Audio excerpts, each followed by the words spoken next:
السلام علیکم ورحمت الله وبرکاتہ. زه یم ستاسو ورور ولی الله یو ځل بیا د پښتو ټک یوټیوب چینل له طرف نه ستاسو په درون خدمت کې حاضر یم. قدرمنو په نوي ویډیو کې به زه تاسو ته راوښیم چې څنګه کولی شئ چې خپل نامي 3D وال پیپر چې دی هغه ځان له پخپله جوړ کړئ. دلته کې به تاسو ته ښکاري زما د موبایل په سکرین باندې چې کوم وال پیپر تاسو ته ښکاري د هغې چې کوم بیکګراونډ دی په هغې چې کومې لیکنې دي نو تاسو دغه شانتې څنګه جوړولی شئ. دې نه علاوه په دې کې مختلف کمپاونډ سټایل چې دي مختلف بیکګراونډ تاسو لګولی شئ مختلف ډېر ښایسته ښایسته افیکټس پې هم تاسو چې دي ډېر په اسانه طریقې سره لګولی شئ. قدرمنو ویډیو تر اخره وګورئ ویډیو سکپ کوئ مه خو دې نه وړاندې زه تاسو ته ویډیو کې شان درخواست کوم که تر اوسه پورې تاسو زموږ پښتو ټک یوټیوب چینل نه سبسکرایب کړئ دا سبسکرایب کړئ او خوا کې د غنټۍ نشان هم کلیک کړئ چې زموږ نوي ویډیوز تاسو ته په وخت باندې در رسي. نو ملګرو دې لپاره به تاسو ته د اپلیکیشن ضرورت وي هم د دغه اپلیکیشن لینک موږ تاسو ته د یوټیوب چینل په ډسکرپشن کې درکړی دی. تاسو به سمپل دغه اپلیکیشن خپل موبایل ته را ډاونلوډ کړئ.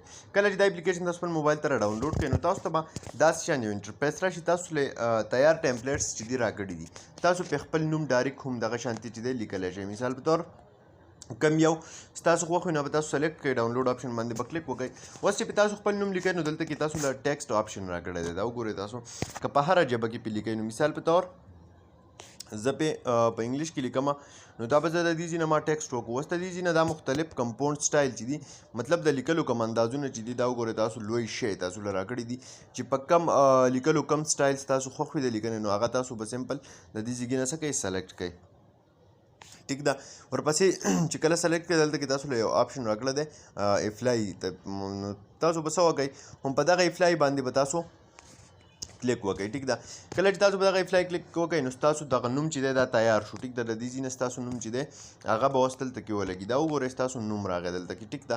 اوس تاسو څه کولی شئ اوس تاسو راشئ بیکګراونډ که ستاسو نه وي خوښ نو تاسو د هغې کوم بیکګراونډ چې شاته لګېدلی دی ستاسو د نوم په شا باندې چې کوم بیکګراونډ دی هغه تاسو د دې ځای نه چینج کولی شئ. دا وګورئ دلته کې تاسو ته تیارې مختلف بیکګراونډ چې دي هغه میلاویږي. دا وګورئ بریک والی شو دغه شانتې کیوټ له راشئ نو دا وګورئ تاسو ډېر ښایسته ښایسته ښکاري. یا فیبریک له راشئ کیټیګریز دي پکې مختلف کیټیګریانې راکړي دي تاسو له چې کومه کیټیګرۍ نه ستاسو کم یو بیکګراونډ خوښ وي نو هغه سمپل تاسو د دې ځای نه سلیکټ کړئ. داخلنی چې دی ګلیټر دی کې هم ډېر ښایسته ښایسته کم چې دي مختلف افیکټس دي دلته کې د تاسو ته به ښه واضحه ښکاري د دې ځای نه. مثال په طور چې کوم یو ستاسو خوښ وي نو په هغه به تاسو کلیک وکړئ نو لږ شان ټایم به اخلي یو 2-3 سیکنډه ټایم به ستاسو نه څه کوي اخلي. د هغې نه بعد به تاسو ته دې ځای نه دا ښه ښکلی ریسایز کوئ او لاندې چې کوم کراف آپشن تاسو له راکړی دی پای به تاسو کلیک وکړئ نو اوس دلته کې به تاسو ته ښکاري چې څنګه ولګېدو. دې نه علاوه اوس کوم ټیکسټ د دې لیکلو چې کوم رنګ دی نو هغه هم تاسو ته دې ځای نه چې دی چینج کولی شئ.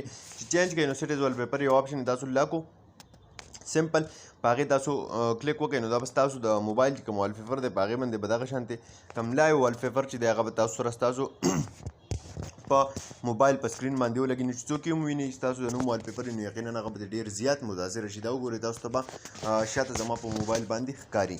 قدرمنو دا نوی ویډیو امید لرم چې خوښه شوې به وي که خوښه شوې وي لایک یې کړئ چینل سبسکرایبول مه هېروئ ملګرو سره یې شیر کړئ. تر بلې ویډیو د خپل ځان ډېر زیات خیال ساتئ. د خدای په امان.